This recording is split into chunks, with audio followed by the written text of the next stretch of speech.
Divrei Yirmiyahu ben Hilkiyahu min hakohanim asher ba'anatot ba'aretz Benyamin. The words of Jeremiah, the son of Hilkiah, of the priest who were in Anathoth in the land of Benjamin. And so begins the Hebrew Bible's book of Jeremiah. And so begins our journey into a new and informative study on the world and words of the prophet Jeremiah. Good morning. Welcome back, Ross. Thank you very much. I'm pleased to be here with you today. It's been a long time. I was in Israel and Jordan, as most of you know, for over 30 days on the ground, leading and co-leading 3 back-to-back tours. And while that was fun and exciting and I enjoyed myself immensely, I can tell you that there is no place like home. I'm glad to be back with you today. We are beginning a new study series beginning today. Don't ask me how long it's going to be, how many weeks. I have no idea. But we're going to work through the world and words of the prophet Jeremiah. And at the outset, you should know that I intend to cover this book with all the attention that it deserves. I plan to spend adequate time, more than adequate time, working through this book for a lot of reasons. I'm going to share with you some things from the text that many of you might not observe on your own.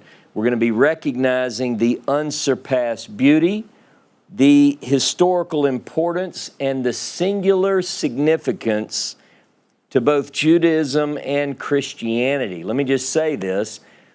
Jeremiah, the book of Jeremiah, I believe and propose to you this morning that unlike any other book, among the prophets in particular, there is nothing that is more of a seedbed, if you will, for the emerging biblical faiths post the biblical period. In other words, both Judaism and Christianity draw heavily upon the book of Jeremiah and the words attributed to the prophet Yirmiyahu, as he is called in Hebrew. Now, you know, if you've listened to me for any period of time, that this is one of my favorite books, and my love for the book will show up throughout this study, I assure you. You will not be able to miss my affection for Jeremiah and the words attributed to him. It's one of my 2 favorite books of the Bible. The other, as you know, is Deuteronomy. And throughout this study, I'll show a connectedness, if that's a word, between Deuteronomy and Jeremiah. I'm going to highlight quite a bit, and at the appropriate places, I will tell you why that connectedness exists. Now, you're going to need everything that we've learned together over the past several studies. We're going to draw heavily upon the things that we've learned together, particularly when it comes to authorship and those kind of things that we worked on as we worked through the Pentateuch in our year-long study of the 5 books. So everything that we've covered in previous studies will be needed in order to appreciate and follow this study in the most accurate way. We're going to be carefully analyzing the contents of the book of Jeremiah with 2 main focuses. The first is the text. We're going to focus heavily on the text of Jeremiah, but we're going to do that in accordance with the context of the book. So it's not just enough to read the text. I want to put you inside the text of the prophet Jeremiah. I'm going to put you in the ancient world in which Jeremiah lived. I want you to imagine the scenery around us. I want the people, the characters, the personalities of this book to come to life in front of your very eyes. We're going to do everything we can to put you back to the 7th century BCE, 6th century BCE, and we're going to work through the story as it unfolds. Now, when it comes to the text, I want to say a couple of things up front. The Hebrew Masoretic text, our standard biblical text of the Hebrew Bible, is going to be our primary source, but it is not our sole source. Now, what do I mean by that? I'm going to draw on sources other than the Hebrew text of the Masoretic Bible. I'm going to supplement our study of the Masoretic text with other versions and variant readings, such as those found in the Septuagint, the Greek version. I'm also going to draw on the Dead Sea Scrolls. I'm leaving no stone unturned because it deserves this kind of attention. Now, I should explain a little bit more on the sources and the reason I would look at both the Septuagint as well as the Masoretic text. It's been long noted and observed that the Hebrew of the Masoretic text of the book of Jeremiah is not the same as the Septuagint Greek version of the same material, the book of Jeremiah. They differ. The Greek, by the way, has approximately 1/8 less material than the Hebrew, for starters. And then the judgment against the nation, the oracles against the nation, which in the Hebrew Bible goes from chapter 46 through 51, that in the Greek, those oracles against the nations follows Jeremiah 25, verse 13 in the Greek. So not only is it in a different order, but the arrangement is also different. So the order of the nations, the oracles of the nations differ in their order and arrangement, their placement in the text, and different nations are spoken of the Hebrew and the Greek. Now, there is a long-standing debate among the academics about which came first. Which came first, the Greek version or the Hebrew version? Now, what we know about the Septuagint is that it is a Greek translation of an earlier Hebrew text. But this is where it gets interesting. All right? One might suppose that the Hebrew of the Masoretic text reflects a closer text to what we would call the earliest or the original version.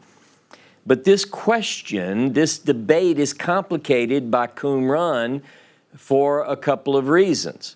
Because in the cache of documents discovered among the Judean desert scrolls, we have some manuscripts of Jeremiah which match more closely the text that we find in the Hebrew Masoretic text. But we have other texts which seem to match more closely to the Greek of the Septuagint. Now, how is that? There is a strong and compelling argument that beneath the Septuagint, the LXX, beneath that Greek text, there is a now missing Hebrew original evidenced by what we call a Hebrew volage that's present in the Septuagint. In other words, when we look at the Hebrew sum of the Hebrew fragments of Jeremiah from Qumran, what we find is that the Hebrew doesn't follow the Masoretic text, but seems to be a translation of a text very similar to the Greek Septuagint text, indicating that there was an earlier form of Jeremiah written in Hebrew that the translators of the Septuagint used that is different than our Masoretic text. So we have to look at both. We have to consider both the Masoretic text in places We have to consider the Septuagint in those same places. And we're also going to rely on the discoveries from the Judean desert. Now, so I'm going to be, as I research and as I prepare for these classes, I will be looking at the original languages and consulting them as I prepare these classes. Now, as far as the English text, what I'm going to use, I often get correspondence from people, viewers, listeners who say, hey, what translation are you using? Well, it depends. There are times where I'm looking at the Hebrew and translating as I go. There are times when I am looking at the Koran text and reading it. Sometimes I use the JPS, the Jewish Publication Society, which I don't like. It's not so literal, but sometimes I have that because actually and honestly, it's one of my favorite Bibles. I like the cover on it. But there are times where it really matters, and I want a more literal reading, in which case I would go to the Koran or translate it myself as I go.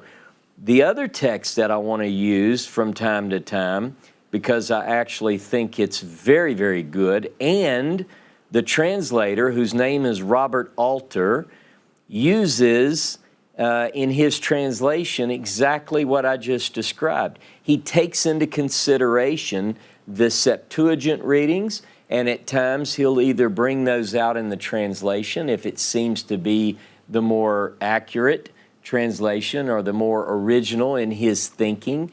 So I will use Alter's translation. Bottom line, it's going to depend on my intended point. But you can use any translation. There are times where I use the New American Standard. You may like the King James, or some of you may like another Jewish translation or another Christian Bible.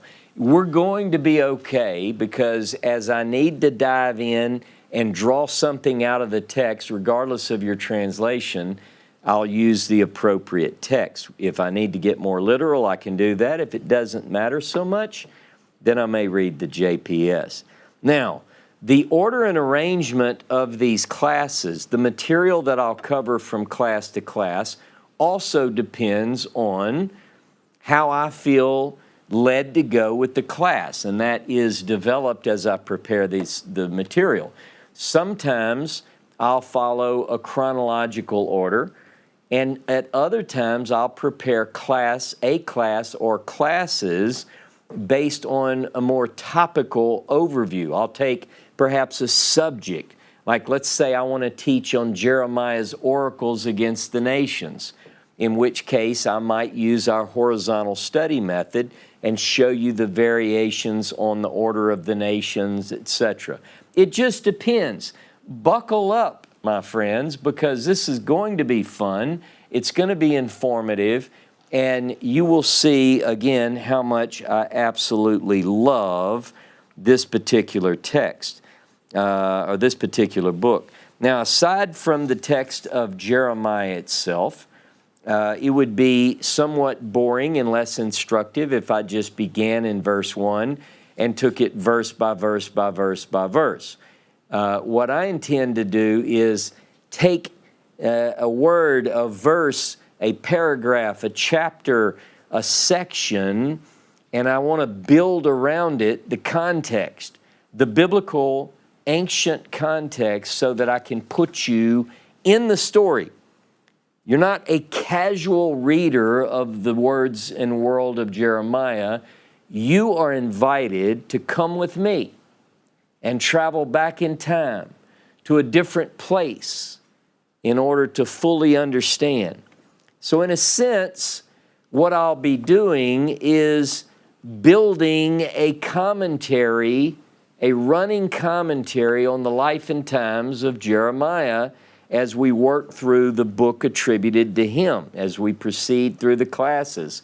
You're going to get at the end of this, thanks to Baruch, thanks to John Perry and his very good and thorough notes, you ought to be able to print this out and have a study version of the book of Jeremiah. And by the way, Baruch has had a few weeks to relax and rest, and so I'm sure that he will be on this as his time allows. I also want to say, as we get ready to jump into this, that I see this as the first in a series of deep dives in other books of the Bible. I want to work through the prophets. I want to work Jeremiah, Isaiah, Ezekiel, Hosea, Joel, Amos, Nahum, Micah, the 12. I want to work through the historical books, Samuel, Kings, the Psalms, the Proverbs. And we will do this as long as God allows. As my Arabic friends say, inshallah. I picked up a little bit of Arabic while I was over there. Be'ezrat Hashem, with the help of Hashem. Now, why would I begin with Jeremiah? Well, first, because I get to pick, and I love Jeremiah. But that's not really the only reason. There's another reason I begin with Jeremiah. Among the major prophets, some of you might say, why didn't you start with Isaiah? Isaiah, Jeremiah. Everyone knows the order. But you know the order based on the current arrangement of the text in the Bible. But did you know that according to the Talmud in Baba Batra, it gives the original order or an earlier order of the text in which Jeremiah is the first book among the major prophets. So Jeremiah is first for a lot of reasons. And this is one of the main ones. Jeremiah is the first book we're going to tackle.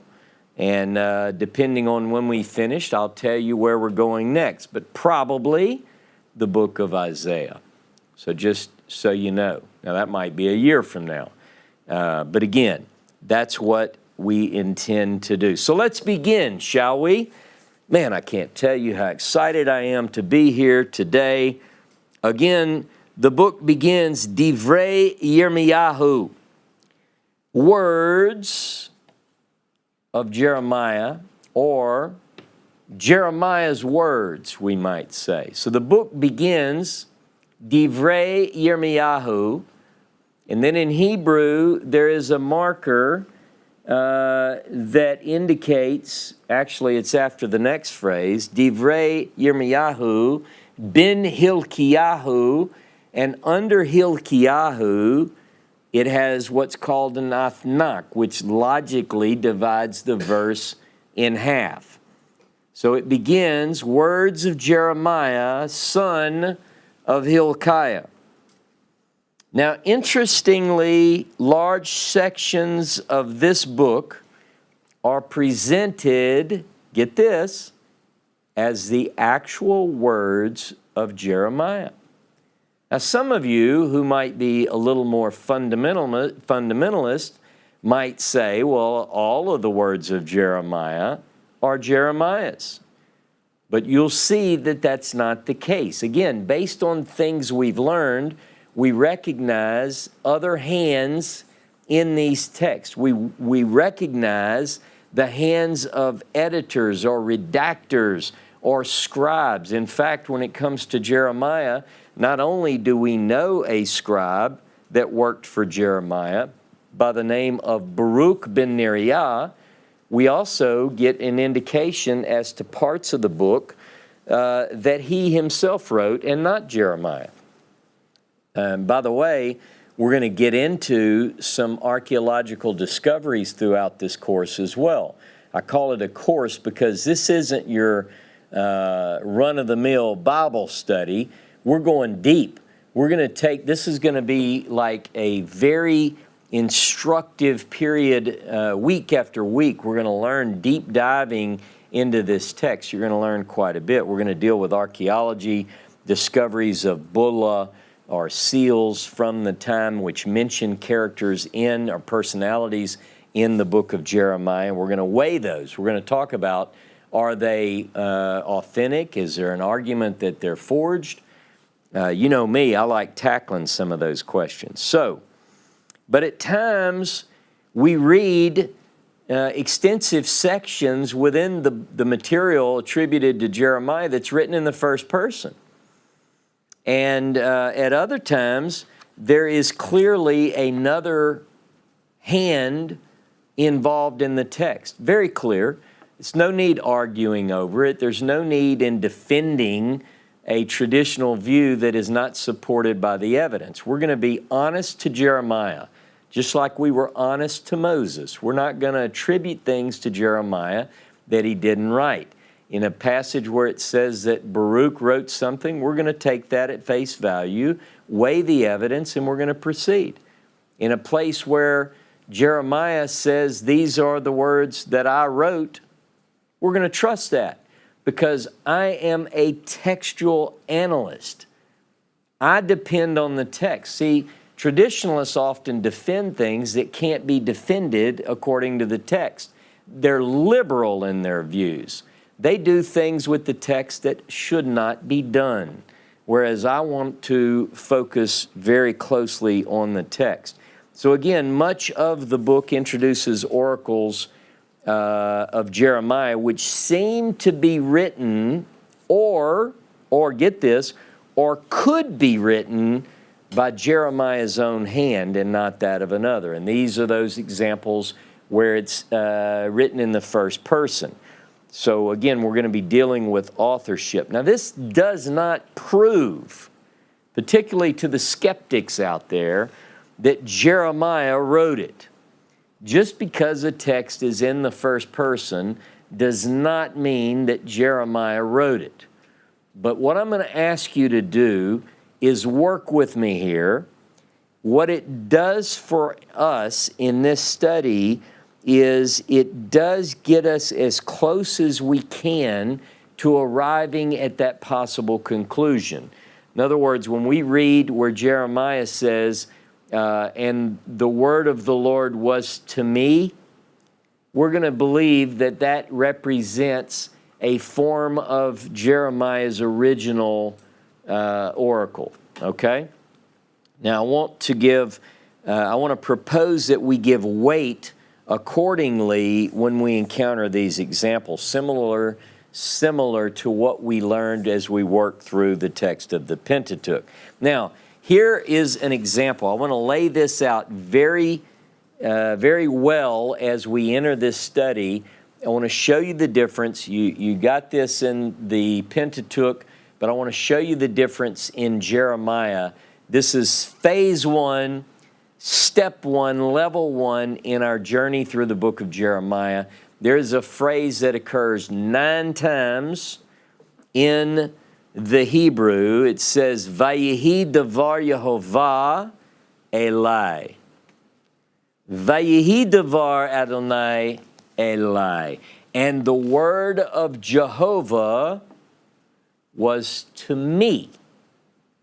All right, we're going to look at each of these 9. Go with me. Jeremiah chapter 1, verse 4. Vayehi davar Yehovah Elai lemor. Now the word of the Lord came to me saying, and then he gives what it is that the Lord said to him. But he's telling us this. Jeremiah is. Look at verse 11. Verse 11 says, Vayehi davar Yehovah Elai, and the word of Jehovah came to me saying. Now, I'm not going to get into what he's saying yet. This is for a later class. Look at verse 13. And the word of Jehovah came to me a second time. See, this is first person. Look down at chapter 2, verse 1. Now the word of the Lord came to me saying, the word, Vayehi davar Yehovah Elai lemor. Look at chapter, now we're going to skip. Now I want you to notice how far I'm going to skip. I'm in Jeremiah chapter 2. Now I'm going to go to Jeremiah chapter 13. Verse 3. Next time we see the word of the Lord to Jeremiah is here, 13:3. Then the word, Vayehi davar Yehovah Elai, a second time saying, the word of the Lord came to me a second time saying. Look down at verse 8. The word of the Lord came to me saying. Now you have to skip to chapter 16. I want you to write these down or have these in your notes. You can wait for Baruch to finish his notes. These are going to become important. Vayehi 16:1 of Jeremiah. Vayehi devar Adonai Eli lemor. Then the word of the Lord came also to me, saying. Now look at chapter 18, Jeremiah 18 and verse 5. The word of the Lord came to me, saying. These are all the exact Hebrew phrase. Jeremiah 24:4. The word of the Lord came to me, saying. Now, these, ladies and gentlemen, are the only passages that begin with this precise Hebrew phrase. Now, exactly what that means will become clearer as we work through. But there are 9 references in Jeremiah. Notice that they are in chapter 1 through 25 with gaps between the occurrences. Now, you don't know yet. Maybe some of these go on and on and on for pages. But right now, this is all you know. Jeremiah 1 through 25. Now, just so you know, some scholars believe that the first 25 chapters of Jeremiah represent the core of Jeremiah and the more ancient and authentic parts of the book. I'm not suggesting that yet. I'm not suggesting it that I might suggest it later. You just have to wait. We'll see. Now, other prophets say the same thing Jeremiah says. Vayehi devar Yehovah Eli. In fact, that phrase, Vayehi devar Yehovah Eli, occurs 53 times in the Hebrew Bible, 9 of which are Jeremiah. At other times, the phrase devar Yehovah, or the word of Jehovah, is used by an author other than the one to whom the word came. Does that make sense? In the cases I mentioned, the 9 examples in Jeremiah 1 through 24:4, it says, "And the word of Jehovah came to me, saying." There are other occurrences of the word of the Lord, but it's not by Jeremiah. It might be someone else telling us the word of the Lord came to Jeremiah. In fact, that's a good portion of them. Notice that these examples never occur until Jeremiah 29. Follow me. I know I'm throwing a lot at you. But in Jeremiah chapter 1 through 28, never does it occur, the phrase that I'm about to give you. It only picks up in Jeremiah 29 and following. So go with me. We're going to go through these two. Jeremiah 29 and verse 30. The word of the Lord came to Jeremiah, saying. Now remember the other phrase, the word of the Lord came to me. This is someone else. Now, some of you are probably typing right now, well, duh, it's Baruch ben Neriah. Maybe, but listen. Vayehi devar Yehovah el Yirmiyahu lemor. And it was, or the word of Jehovah was to Jeremiah, saying. Jeremiah didn't write this. Someone else did. But someone is telling us that what follows is the word of the Lord to Jeremiah. All right, Jeremiah 32 and verse 26. The word of the Lord came to Jeremiah, saying. By the way, all of these, there are 11 of them. All of these, I want you to have them in your notes, are the exact phrase in Hebrew, and these are the 2 phrases used in the book of Jeremiah. Either it says the word of the Lord came to me, saying, or it says the word of the Lord came to Jeremiah, saying. All right? All right, here we go. Jeremiah 33 and verse 1. The word of the Lord came to Jeremiah the second time while he was still confined in the courtyard of the guard, saying. Now, verse 19, Jeremiah 33:19. And the word of the Lord came to Jeremiah, saying, verse 23, as the heavenly lights, verse 23, the word of the Lord came to Jeremiah, 34:12. 34:12. And the word of the Lord came to Jeremiah. 35:12. All right.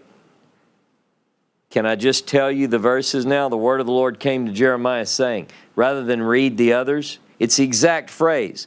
35:12, 36:27, 37:6, 42:7, and 43:8. Now, I put you through that painful process, if you considered it painful, because I want you to note these. I want you to indicate. Now, some of you don't write in your Bible, I understand.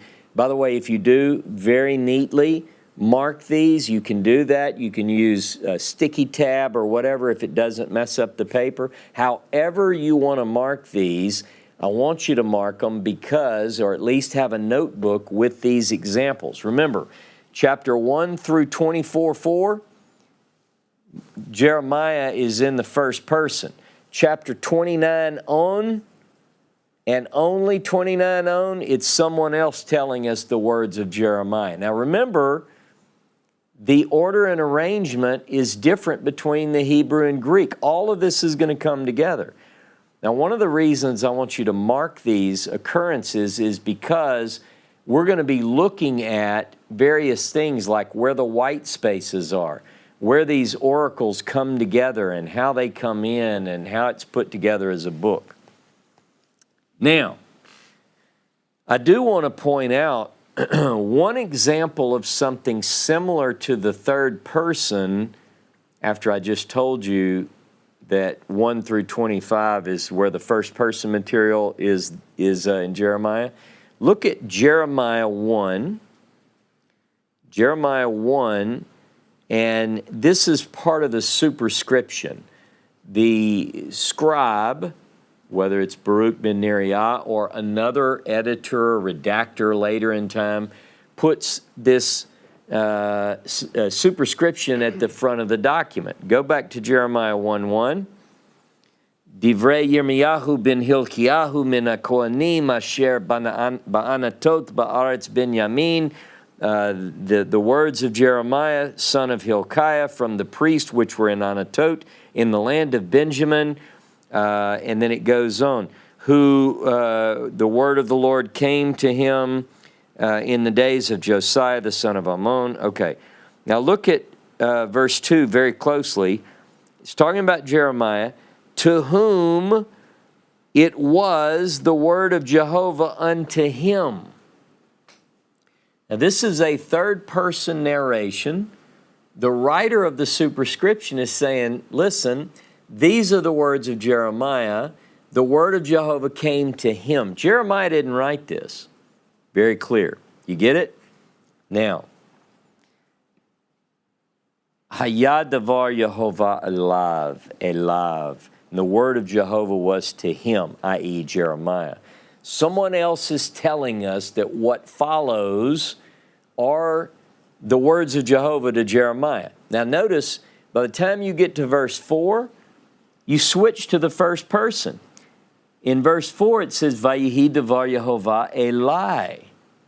So it's like the superscription is tagged onto what could very well be, at least is presented as an authentic word of Jeremiah. Something, Jeremiah says, God said this to me. And then he says what he said. You have to notice this kind of stuff.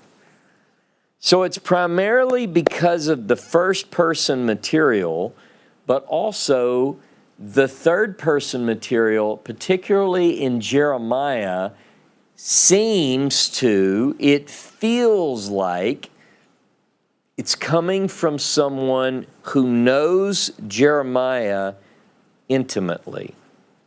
Someone very close to Jeremiah. In fact, might be sitting in the same room as Jeremiah. He says, and the word of the Lord came to Jeremiah saying, you can almost imagine. In fact, I'm going to give you an example. It's the best example in the Hebrew Bible. We're not going there yet, so quit looking ahead. I know you're thinking about going to Jeremiah 36. Don't do it. Don't do it yet. But it's going to tell us the way that Jeremiah, the word of Jehovah worked through Jeremiah through the hand of a scribe? Baruch actually tells us. Here's what happened. But that's going to be fun when we get there. So in short, we have more information primarily because of the first person material and because of the intimate knowledge the third person material conveys to us, i.e. from someone who really must know Jeremiah. We get more information about Jeremiah than any other character in the Bible. I'm going to put that forward as a statement, and I'm going to back it up over the next few weeks. You get to know Jeremiah. In fact, a lot of times people call him the weeping prophet, or, we even have literary elements that are named after Jeremiah because it conveys this burdensome style that Jeremiah presents. But we get to know Jeremiah. We get to know his feelings. He tells us in his own words more than anybody else. Isaiah can't come close. Hosea, Joel, Amos, Nahum, Micah, none of these get. Nobody. No one in the Bible, prophet or otherwise. His name is Yirmiyahu. Yirmiyahu. Yirmiyahu is a theophoric name. That means that it is a name which incorporates an element of the divine name, Yod-He Vav-He. It's a shortened form, poetic form, Yahu, Yahu is probably more accurate than the consonantal Yahu or Yehovah.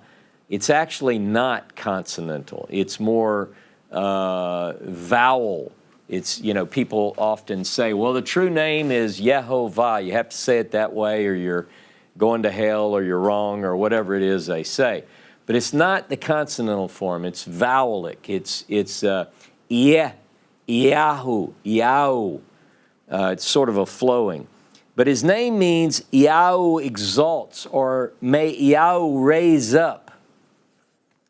Now his father is named similarly with a form of another theophoric name. His name is Hilkiyahu. Hilkiyahu. His name means the portion of Yahu, or Yahu's portion, or share.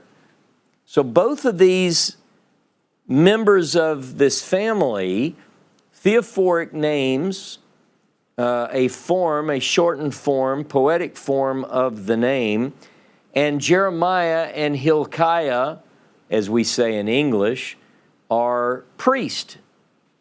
But we know a little bit more about them than that, and we know a little bit more about them than that because of the superscription. Thank you to the redactor, the scribe, whether it be Baruch ben Neriah or someone else. Thank you. We know not only that they're priests, but they are priests ba'anathoth, ba'aretz Binyamin. They are priests in Anathoth, in the land of Benjamin. Now, what do we know, because we're detailed Bible students and scholars, what do we know about the priests who were in Anathoth, Ba'aretz Binyamin? I'll tell you, we actually know quite a bit. It would be one thing if it just said, and Yirmiyahu and Hilkiyahu were priests. But this gets specific. So I want you to come with me into the text and let's say, what does that mean?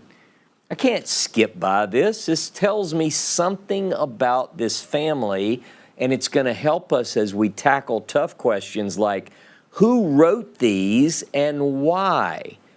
Why is it, for instance, that Jeremiah is against the sacrificial cult? And he is. Why is it that Jeremiah says that the Ark of the Covenant will not be mentioned or made? Why does he have a negative assessment of the tabernacle at Shiloh? Why is all of these questions? Why?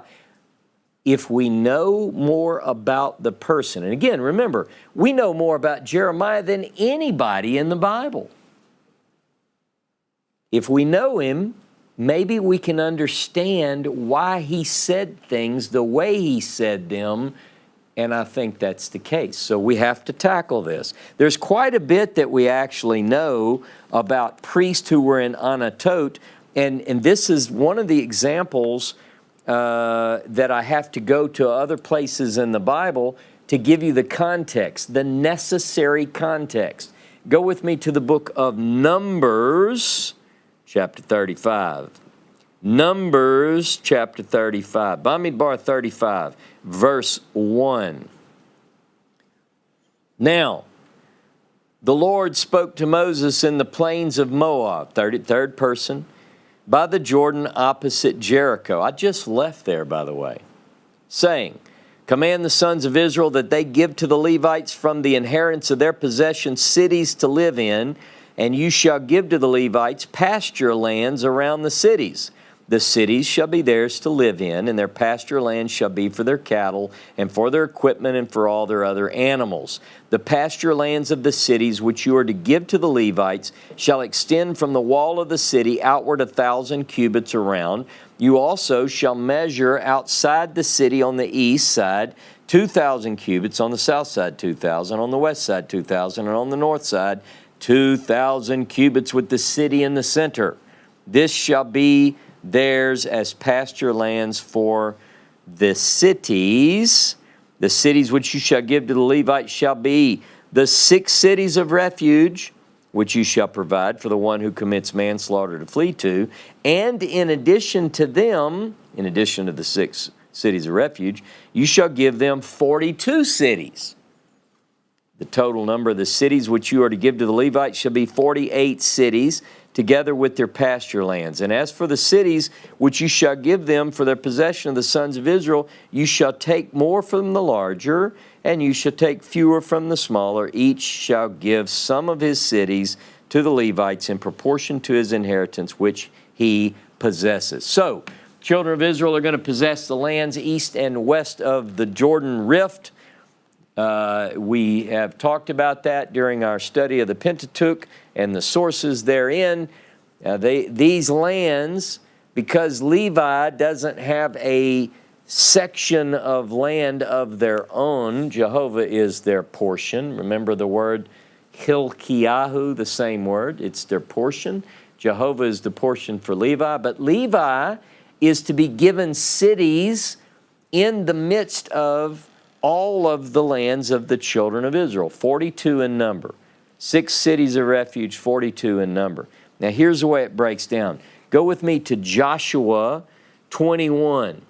Joshua 21. Now this is at the distribution of the land. Beginning in verse 1. Then the heads of the fathers of the Levites approached Eleazar the priest, Joshua the son of Nun, and the heads of the fathers' households of the tribes of the sons of Israel. And they spoke to them at Shiloh in the land of Canaan, saying, Jehovah commanded through Moses to give us cities to live in with their pasture lands for their cattle. We just read that. Numbers 35. According to Numbers 35, God told Moses, when you get there, this is going to happen. So now they're asking for it in Joshua. Verse 3. So the sons of Israel gave the Levites from their inheritance these cities with their pasture lands in accordance with the command of the Lord. Now remember, the Levites, there are 3 branches of the Levites. You have the Kohathites. Levi has 3 sons. The 3 branches, Kohathites, the Gershonites, and the Merarites. Now, verse 4, the lot came out for the family of the Kohathites, and to the sons of Aaron the priest, who were of the Levites, 13 cities were given by lot from the tribe of Judah, from the tribe of Simeon, and from the tribe of Benjamin. Okay, so the Kohathites are going to take 13 cities that are attached to the tribes of Judah, Simeon, and Benjamin, 13 in all. And to the rest of the sons of Kohath, verse 5, 10 cities were given by lot from the families of the tribe of Ephraim, from the tribe of Dan, and from the half-tribe of Manasseh. Now that half-tribe is on the west side, not east of the Jordan, but west of the Jordan. The Kohathites all dwell west of the Jordan. Kohathites, all west. So you have 23 cities assigned to the Kohathites. Verse 6 tells us that 13 cities taken from the lands of Issachar, Asher, Naphtali, and the half-tribe of Manasseh east of the Jordan go to Gershon. And then Merari gets 12 cities that are west of the Jordan from Reuben, Gad, and Zebulun. Now, 13, 10, 13, and 12 equals 48 total. Now, look at verse 8, Joshua 21, 8. Now, the sons of Israel gave by lot to the Levites these cities and their pasture lands, as the Lord had commanded through Moses. Verse 9, they gave these cities which are mentioned here by name from the tribe of the sons of Judah, from the tribe of the sons of Simeon. And then it says, and they were for the sons of Aaron, one of the families of the Kohathites. And then it starts listing the cities. Now go down to verse 17. From the tribe of Benjamin, we're talking about the Kohathites, the priest Kohathites. From the tribe of Benjamin, Gibeon with its pasture lands, Geva with its pasture lands, Anathoth with its pasture lands, and Almon with its pasture lands, 4 cities. Okay, Kohathites. 4 of the cities that the Kohathites get in which they are to live and dwell in belong to the property that was assigned to Benjamin. And one of those 4 assigned to Benjamin is Anathoth. Anathoth is the place where Hilkiah and Yirmiyahu are from. So Hilkiah, Hilkiah and Jeremiah are descendants of Kohath. They're descendants of Aaron, and they lived in a Levitical city associated with the tribe of Benjamin. So when it says in the opening of Jeremiah 1:1, the writer, not Jeremiah, assumes you know what he's talking about, or what she's talking about, as the case might be. The words of Jeremiah, son of Hilkiah, who was among the priest who were in Anathoth in the land of Benjamin. And they know that you're going to be very astute, you're going to be very detailed in your study, and you're going to say, so that means Jeremiah and Hilkiah are living in a priestly city assigned to the tribe of Benjamin.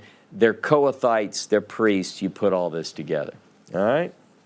Now, there are 2 identifications competing for the location of ancient Anathoth today.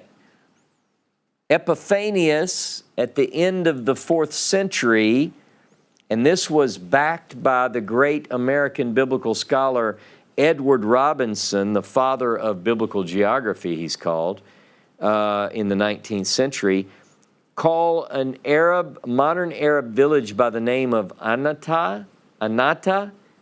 They say that is ancient Anathoth. They've located it. They say that the Arabicized, or the Arabic form of the ancient Hebrew is a clue, but they also did archaeology there, scholars have, and there's a good bit of scholarly support for the views of Epiphanius and Edward Robinson that the Arab city, modern Arab village of Anathoth is Anathoth. Now, Condor and Kitchener, 2 of my big heroes, did a survey of Western Palestine in 1881. It was published. I have a copy of it here. And they proposed that the place known as Abu Ghosh, that is ancient biblical Anathoth. Now, go with me to Jeremiah 29, verse 27. I want to point something out. So now, why have you not rebuked Jeremiah of Anathoth, who prophesies to you? Jeremiah is called in this one passage Yirmiyahu of Anathoth. So he's famous, and he brings fame to the land of Anathoth. So I think it's important we mention that he is the prophet from Anathoth. Now, Jeremiah's extended family also lives there. It is his uncle, Hanamel, that sells him a field in chapter 32. We'll get more into that at the appropriate place in our study. The men of Anathoth are also mentioned in the book of Jeremiah. They even seek his life, and the men of Anathoth are punished accordingly because of seeking the life of Jeremiah. The priest of Anathoth is a study worthy of time, but a full study is outside the scope of our present class today. But because it's very detailed and quite involved to get fully into this subject material. But suffice it to say that there are two lines. We're talking about the priest of Anathoth. There are two lines of competing priests that emerge in the biblical text. Please follow this. One of the most important things I can tell you today. Two competing factions, if you will, competing groups, and only one, there can only be one, who will ultimately come out on the top. And listen to this, the biblical writers make sure that that happens. There can only be one group of priests, excuse me, that can be on top, not two. The two groups trace back to Zadok and Abiathar. These are priests for David. Let me show you a couple of passages. Go with me to matter of fact, every bit of this is from 2 Samuel. Go to 2 Samuel 8. 2 Samuel 8:17, and it says, Zadok, the son of Ahitub, and Ahimelech, the son of Abiathar, were priests, and Siriah was the scribe. So Zadok and Ahimelech, the son of Abiathar, were priests. Now go with me to 2 Samuel 15, 2 Samuel 15, verse 24. Now behold, Zadok also came, and all the Levites with him, carrying the ark of the covenant of God, and they set down the ark of God, and Abiathar came up until all the people had finished crossing over from the city. The king said to Zadok, return the ark of God to the city. If I find favor in the sight of the Lord, then he will bring me back and show me both it and his habitation. But if he says this, I have no delight in you, then here I am.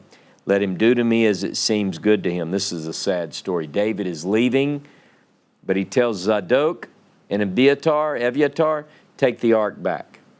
If God wills me to come back and show me the place again, then so be it. Verse 27. The king also said to Zadok the priest, are you not a seer? Return to the city in peace, and your two sons with you, your son Ahimaaz and Jonathan, the son of Abiathar. I'm going to wait at the river crossing places of the wilderness until word comes from you to inform me. Verse 29, so Zadok and Abiathar returned the ark of God to Jerusalem and remained there. Now look at verse 35. 2 Samuel 15:35. Are Zadok and Abiathar the priests not with you there? So it shall be that whatever you hear from the king's house, you shall report to Zadok and Abiathar the priest. Behold, their two sons are with them, Ahimaaz, Zadok's son, and Jonathan, Abiathar's son. and by them you shall send me everything that you hear. So we have two priests. By the way, one other passage, 2 Samuel 20 and verse 25. And Zadok, part B of this verse, Zadok and Abiathar were priests. David is a politician, the most brilliant that's presented in the biblical text. He uses Jerusalem as his capital, which doesn't belong technically to any tribe. He has two priests, Zadok and Abiathar. Both serve him. I'm reading a book now on Zadok in the ancient priesthood, because a lot of people think they understand Levites and priests and the high priesthood in the ancient world, and chances are they really don't. It's a very deep subject, very detailed, but what emerges is you have these two groups, Zadok and Abiathar. Now, after the death of David, Abiathar and his house were excluded. They're banished. And from that point, for quite some time, Zadok is banished, and Abiathar is banished, and Zadok is, there can only be one. One must increase, the other decrease. Zadok is considered the rightful priest, and Abiathar is out. Now, let me give you the background. In 1 Kings, as David is dying, 1 Kings chapter 1, verse 5, I'm just going to tell the story. Adonijah, the son of Haggith, exalted himself as king. And he's got some support. He's got some support from Yoav and from Yoav and Abiathar. And Zadok, however, Benayahu, Nathan the prophet, Shimei and Rei, and some military leaders don't support Adoniah. So here we've got the son of David, the son of Haggith, rises up and says, Daddy's dying. Let me introduce myself. I'm the new king. This is Adonijah. Now, when he does this, he gets support. Let me make this very clear. From one of the two priests of David, Abiathar. Zadok doesn't join this band. Nathan is now recorded as devising a plan. Now, I just tell it to you like I read it. You can read it yourself. In fact, let's read this part together. Go to 1 Kings. 1 Kings chapter 1, beginning in verse 11. Nathan spoke to Bathsheba, the mother of Solomon, saying, this is Nathan to Bathsheba, have you not heard that Adoniah, the son of Haggith, has become king, and David our Lord does not know it? So now come, please, let me give you advice and save your life and the life of your son Solomon. Go at once to King David and say to him, have you not, my lord the king, sworn to your servant, saying, Solomon your son certainly shall be king after me, and he shall sit on my throne? Why then has Adoniah become king? Adoniah. Behold, while you are still there speaking with the king, I'll come in after you and confirm your words. Now, I'm not going to give you a lot of commentary here. I want you to read this and think about it. We don't have anywhere prior to this where David says, Solomon, you the next guy. Nathan says, hey, I got a plan. All right. Verse 15, nobody get mad, nobody leave, just hang tight. In other words, while you're telling David that, I'm going to come in and say, yeah, that happened. So Bathsheba enters into the king in the bedroom. King was very old, and Abishag the Shunammite was serving the king. Then Bathsheba bowed and prostrated herself before the king, and the king said, "What is on your mind?" So she said to him, "My lord, you yourself swore to your servant by the Lord your God, saying, your son Solomon certainly shall be king after me, and he shall sit on my throne. But now, behold, Adonijah is king, and now, my lord the king, you don't know it. He sacrificed oxen, fattened steers, and sheep in abundance, has invited all the sons of the king, Evyatar the priest, and Joab the commander of the army, but he's not invited Solomon your servant. And as for you, my lord the king, the eyes of all Israel are on you, to announce to them who shall sit on the throne of my lord the king after him. Otherwise it had come about, as soon as my lord the king lies down with his fathers, that I and my son Solomon will be considered offenders. And behold, while she was yet still speaking with the king, guess who comes in?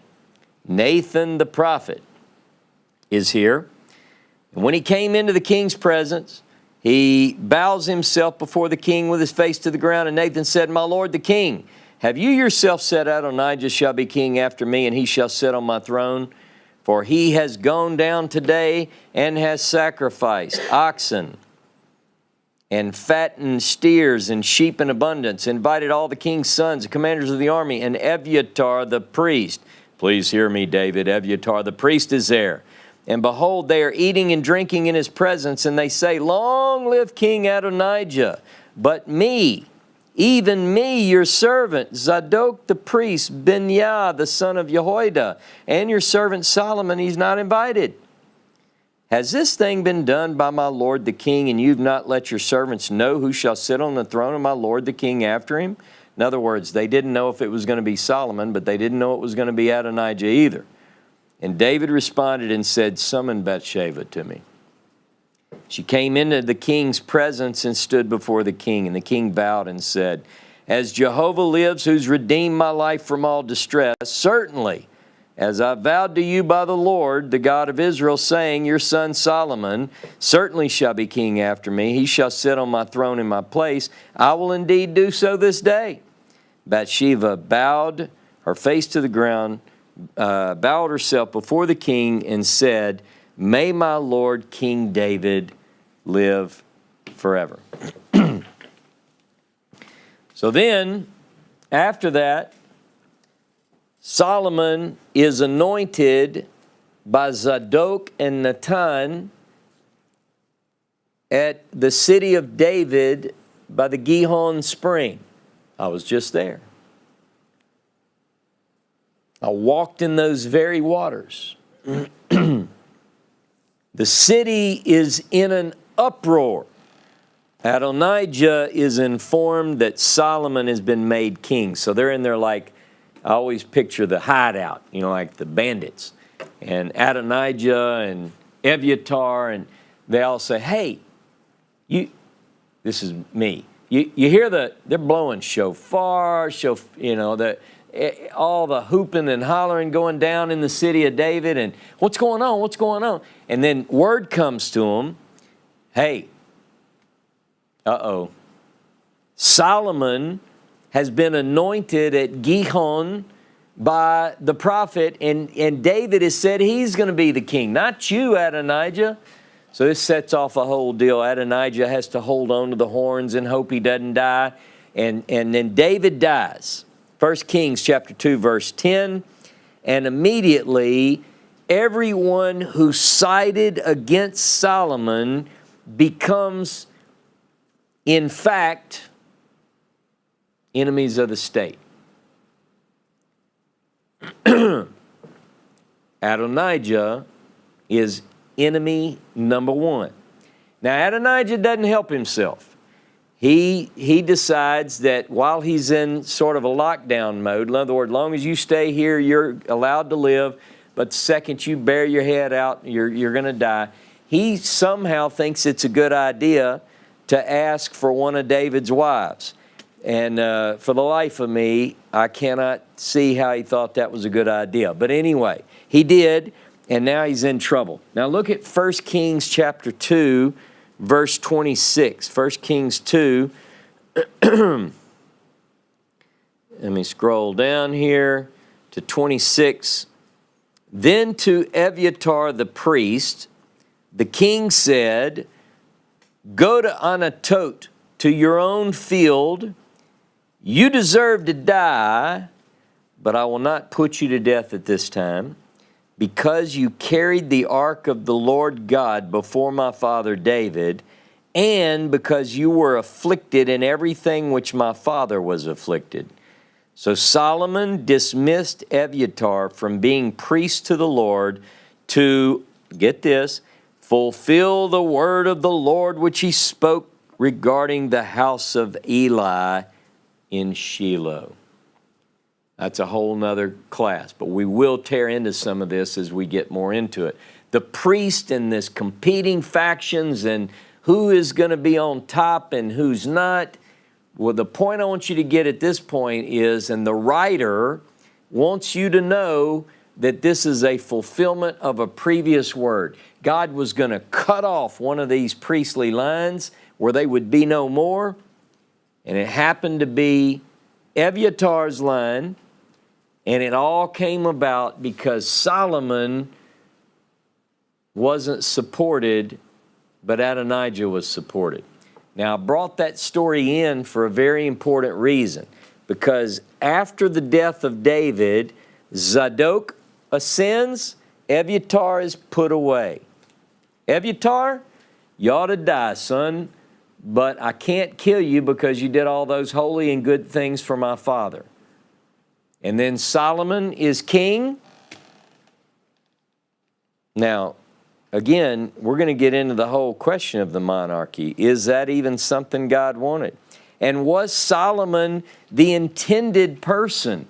Was Solomon the one that was supposed to be? And many of you are saying, yeah, of course, there are things that it says, and your son Solomon shall reign after you. But I have to ask you, let's keep working through the text. Right now, Solomon is king and Zadok is his priest. Abiathar is banished.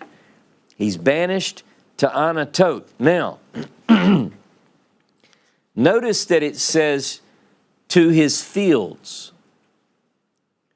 It wasn't like he's banished to the Siberian front.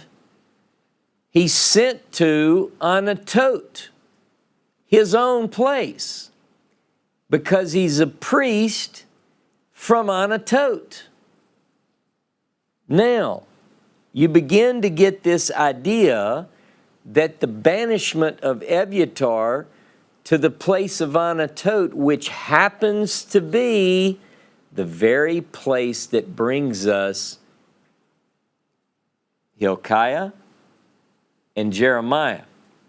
So how is it that the priesthood, the branch of the priest which were exiled and banished according to the word of the Lord given to Eli, how do they get back in?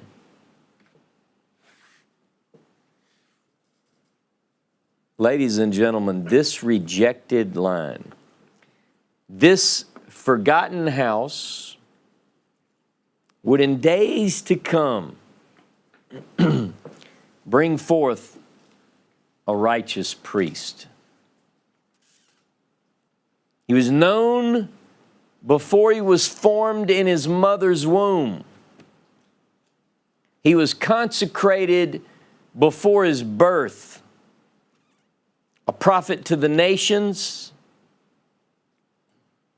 This priest, this righteous priest of a forsaken and forgotten line, would oversee the end of a man-made monarchical system, an accommodation to the desire of people to be like the nations.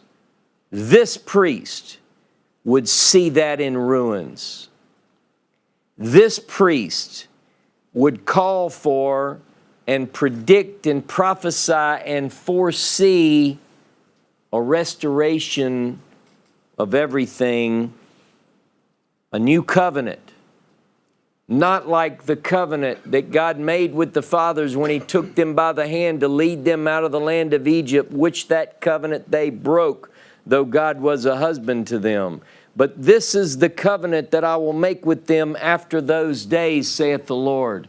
I will put my law in their hearts and forgive their sins. This priest brought forward the seedbed for life without the external trappings that the people of Israel had so desired. His name was Yirmiyahu, and he was the prophet like Moses and more. Don't miss next week. Shabbat Shalom.